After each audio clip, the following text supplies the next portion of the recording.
فضل خود کو خواہشات نفس سے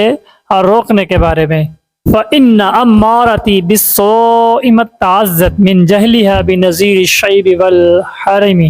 بے شک میرے نفس امارہ نے اپنی نادانی کی وجہ سے بڑھاپے اور ازل عمر کے ڈراوے سے نصیحت نہیں پکڑی۔ وَلَا عَدْتُ مِنَ الْفِعْلِ الْجَمِيلِ قِرَا ضَيْفٍ عَلَمَّا بِرَأْسِ غَيْرَ مُخْتَشٍ، نہ ہی اس نفس نے کوئی بھلا عمل کر کے ایسے مہمان کے لیے سامان ضیافت تیار کیا جو بڑھاپے کی صورت میں میرے سر پہ آن پڑا ہے اور اس کی توقیر بھی نہیں کی گئی۔ لو كنت اعلم انی ما اوقره کتمت سرا بدال منه بالکتم، اگر مجھے معلوم ہوتا کہ میں اس بڑھاپے کی توقیر نہیں کر پاؤں گا تو اس کا جو راز مجھ پر سفیدی کی صورت میں آیا ہو گیا ہے اس کو سیاہی کے ذریعے چھپا لیتا۔ من لی بردی جماح من غوایتها کما یرد جماح الخیل باللجم، کون ہے میرا مددگار جو میرے بٹکے ہوئے نفس کی سرکشی کو روکے جیسے کہ گھوڑوں کی سرکشی کو لگام کے ذریعے روک لیا جاتا ہے۔ فلا ترم بالمعاصی کثر شہوتها ان الطعام یکوی شہوت النہم، تم گناہوں کے ذریعے نفس کی خواہش کو توڑنے کا ارادہ مت کرنا کیونکہ کھانا تو بھوکے شخص کی اشتہا کو مزید بڑھا دیتا ہے۔ والنفس کالطفل ان تحملہ شب علی حب الرضاع وان تفتمہ ینفتم، نفس کی مثال بچے کی سی ہے، اگر تو اس کو چھوڑے رکھے گا تو وہ شیرخواری کی محبت میں ہی جوان ہو جائے گا۔ فصرف ہواها وحاذرا تولیہ ان الہوی ما تولی یسمی او یسمی، نفس سے اس کی خواہش کو دور کر دے اور اس کو بااختیار بنانے سے خبردار رہے، کیونکہ خواہش جب غالب ہوتی ہے تو وہ ہلاک کر دیتی ہے۔ کم حسنت لذت للمرء قاتلۃ من حیث لم یدر ان السم فی الدسم،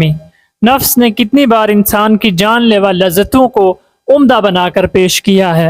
حالانکہ وہ نہیں سمجھتا کہ مرغن غذائیں زہریلی ہوتی ہیں۔ شد سائس من جوع ومن شبع فرب مخمصۃ شر من التخم، تم بھوک اور شکم سیری کے خفیہ سازشوں سے ڈرتے رہو کیونکہ بعض اوقات سخت قسم کی بھوک بد ہضمی سے بھی زیادہ بری ہوتی ہے۔ واستفرغ الدمع من عین قد امتلأت من المحارم وزمحمیۃ الندم، حرام لذتوں سے بھری ہوئی آنکھوں کو آنسوں سے بالکل خالی کر دو اور ندامت اور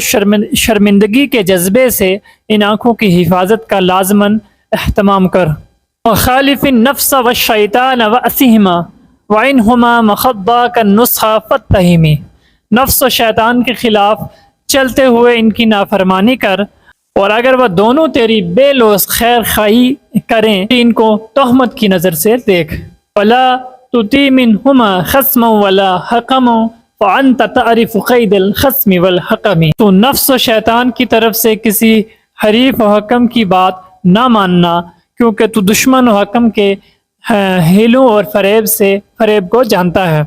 استغفر اللہ من قول بلا عمل لقد نصبت به نسل الذی اقمی، اللہ تعالیٰ سے میں اس ایسے قول کی خطا کی معافی طلب کرتا ہوں جس کے مطابق عمل نہیں ہے، یقیناً میں نے اس عمل سے آری قول کے ذریعہ ایک بانجھ خاتون کی جانب ایک نسل کو منتخب کر دیا۔ امرتک الخیر لکن ما اعتمرت به وما استقمت فما قولی لک استقمی، اے مخاطب میں نے تجھ کو بھلائی کا حکم تو دیا لیکن میں خود اس حکم پر عمل پیرا نہیں ہوا، اب میں خود استقامت والا نہیں بن سکا تو تجھ سے میرا یہ کہنے کہ استقامت اختیار کر اس کا کیا معنی؟ وَلَا تَزَوَّدْتُ قَبْلَ الْمَوْتِ نَافِلَةً وَلَمْ أُصَلِّ سِوَى فَرْضٍ وَلَمْ أَصُمِ، اور میں نے موت سے پہلے سفر آخرت کے لیے کوئی نفلی اعمال کا توشہ تو نہیں تیار کیا اور سوائے فرض کے کوئی نماز نہیں پڑھی اور نہ ہی فرض کے سوا کوئی روزے رکھے۔